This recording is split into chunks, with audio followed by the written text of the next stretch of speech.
जय महाराष्ट्र. मी शिवचरित्र व्याख्यानकार, एक मराठा लाख मराठा या गीताचा गीतकार, गायक श्रीयुत मदन भीमराव बोराडे पाटील, गोटेगावकर, तालुका केज, जिल्हा बीड. माझं मराठा आरक्षण या विषयावर नियोजित 5 व्हिडिओ होते किंवा माझी मोहीम ही 5 व्हिडिओचीच होती, परंतु तो टप्पा पूर्ण झालेला आहे. आणि आज एक असा महत्त्वाच्या विषयावर बोलण्यासाठी मी आपल्यासमोर येत आहे. आजचा मराठा आरक्षण विशेष भाग 6. माहीत नाही अजून किती भाग होतील, परंतु आजचा हा 6वा भाग आहे.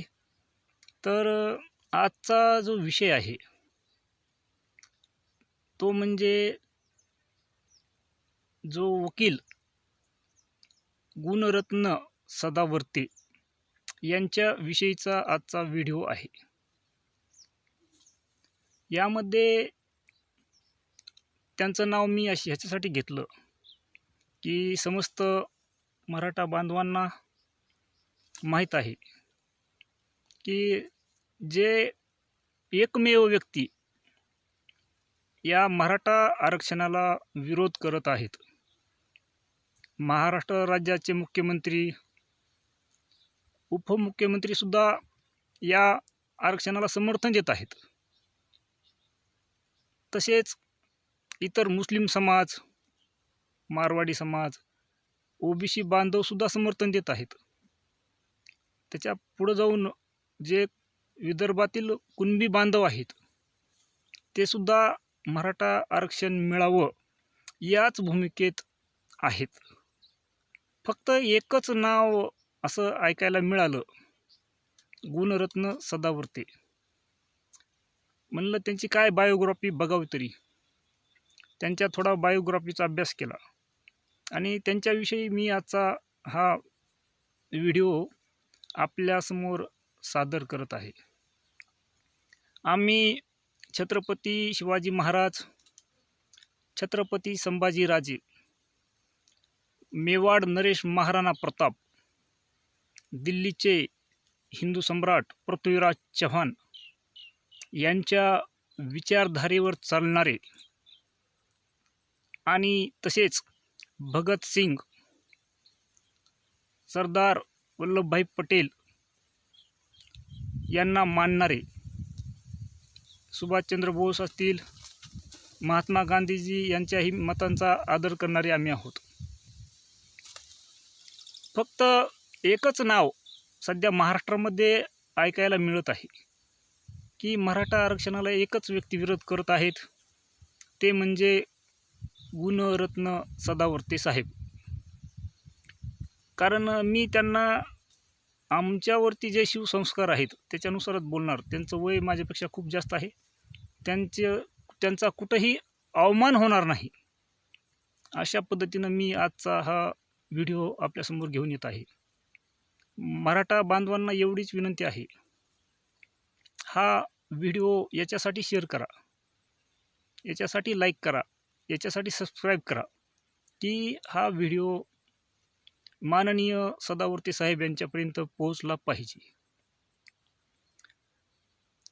आता हे साहेब जे आहेत हे वकील आहेत, म्हणजे हे कुठले काही शासन नाहीत, हे न्यायाधीश नाहीत किंवा हे सुप्रीम कोर्ट नाहीत किंवा यांच्या मतावर सुप्रीम कोर्ट चालत नाही.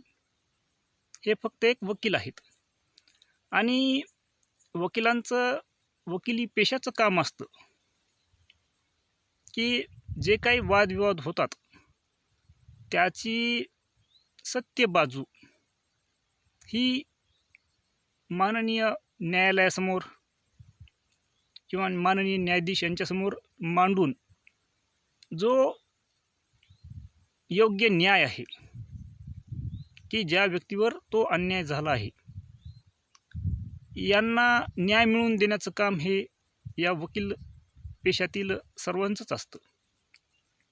परंतु साहेब, आपण आपल्या क्षेत्राशी असं म्हणजे मला वाटत नाही की आपण तुम्ही कुठंतरी म्हणजे न्याय देण्याचं सोडा, परंतु तुम्हाला वाटत नाही का की मराठा समाज आणि त्यांच्या आरक्षणाविषयी, आमच्या आरक्षणाविषयी तुम्ही जे काही असं भडकाऊ भाषण करत आहात, की ज्याद्वारे एक मराठी माणसामध्ये किंवा मराठ्यांमध्ये आपल्याबद्दल एक वैर निर्माण होईल, असं आपण का वागत आहात? आपण वकील आहात, वकिली करा ना. या तुमच्या आवाक्याच्या बाहेरील गोष्टीमध्ये आपण का पडत आहात?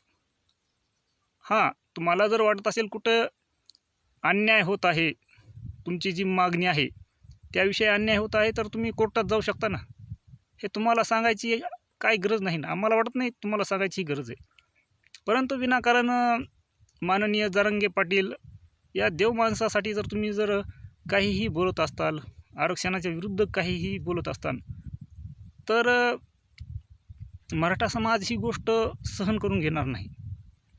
आणि तुम्ही असं काही बोललात आणि काही जणांनी तुमच्या गाड्या फोडल्या, परत तुम्हीच त्यांच्यावर केस केली. केस खरोखर तुमच्यावर व्हायला पाहिजे, तुमच्यावर केस व्हायला पाहिजे ना. सुरुवात कुणी केली या लढाईची? या वादाची सुरुवात आपण करत आहात. आपण का सुरुवात करत आहात याच्या पाठीमागे कोण आहे हे मला माहीत नाही. परंतु राज्यामध्ये अशी एक चर्चा आहे की आपण देवेंद्रजी फडणवीस उपमुख्यमंत्री यांच्या सांगण्यावरून हे करत आहात. परंतु कालच मी फडणवीस साहेबांची मुलाखत ऐकली. त्यामध्ये त्यांनी स्पष्ट सांगितले की जे सदावर्ते साहेब बोलत आहेत त्यामध्ये माझा कुठलाही हात नाही. आणि तसं त्यांनी एखाद्या समाजाविषयी असं बोलू नये या गोष्टीचं सुद्धा मी समर्थन करत नाही, असं फडणवीस साहेबांनी स्वतः स्टेटमेंट दिलेलं आहे. मग तुम्ही असं चुकीचं का करत आहात? तुमचा पेशा हा महाराष्ट्रामध्ये द्वेष पसरवणे आहे का, याचाही आपण विचार करायला हवा.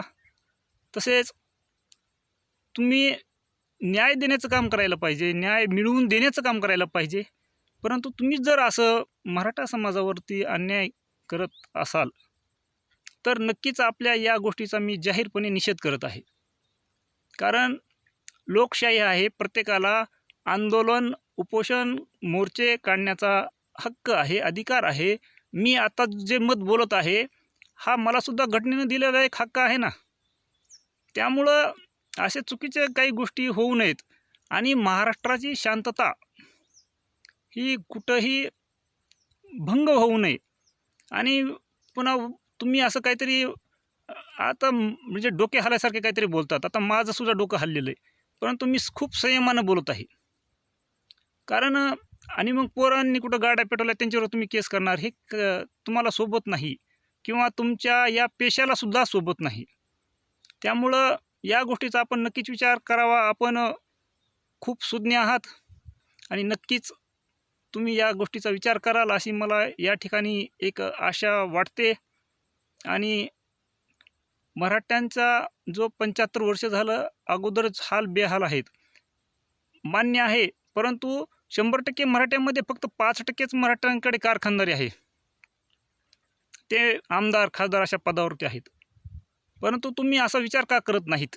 95% मराठ्यांची काय अवस्था आहे?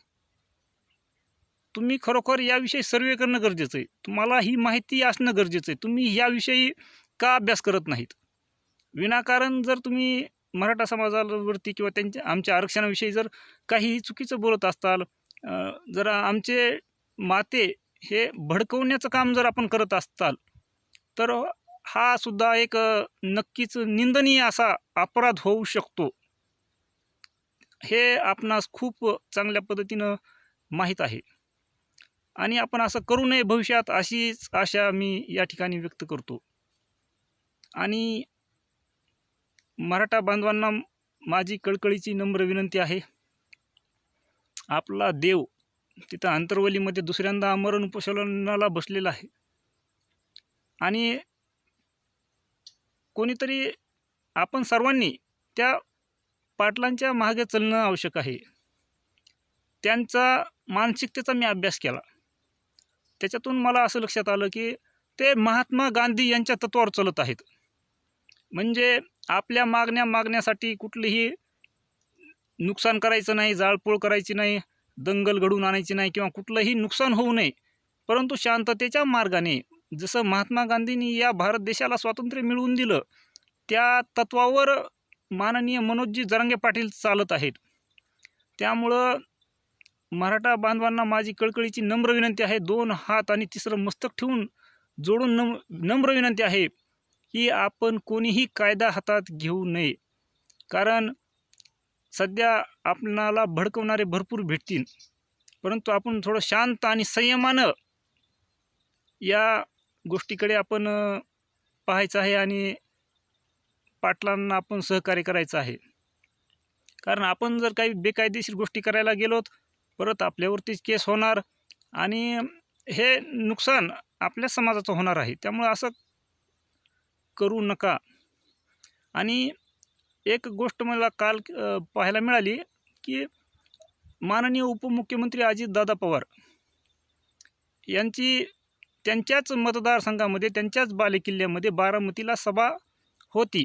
ती सुद्धा जाहीर सभा होती आणि ही सभा त्यांना ही रद्द करावी लागली. कारण हे मराठा समाजाचं एकीचं बळ म्हणता येईल किंवा एकीचं फळ म्हणता येईल. त्याप्रमाणेच असंच जर सातत्य, संयम, शांतता ठेवूनच आपण नक्कीच ही लढाई जिंकायची आहे. त्यासाठीच आपण हा अट्टहास करत आहात. त्यासाठीच पाटील आपल्या पुढे एक देवाच्या रूपाने सर्वप्रथम म्हणून ते आपल्या जीवावर उद्धार होऊन अंतरवली येथे दुसऱ्यांदा आमरण उपोषण करत आहेत. कृपया अशी विनंती आहे आपणाला की आपण सर्वांनी त्यांची जाणीव ठेवावी, त्यांच्या मताची जाणीव ठेवावी आणि या महाराष्ट्र राज्यामध्ये शांतता, संयम आणि या मार्गानेच आपणाला ही लढाई जिंकायची आहे. त्यासाठी हा व्हिडिओ होता आणि मला या ठिकाणी या विषयावर खूप असं महत्त्वाची माहिती आपल्यासमोर सांगायची होती. त्यामुळं मी आलेलो आहे. एवढं बोलतो आणि मी माझे 2 शब्द संपवतो. जय हिंद, जय महाराष्ट्र, धन्यवाद. जय शिवराय, जय शंभूराजे.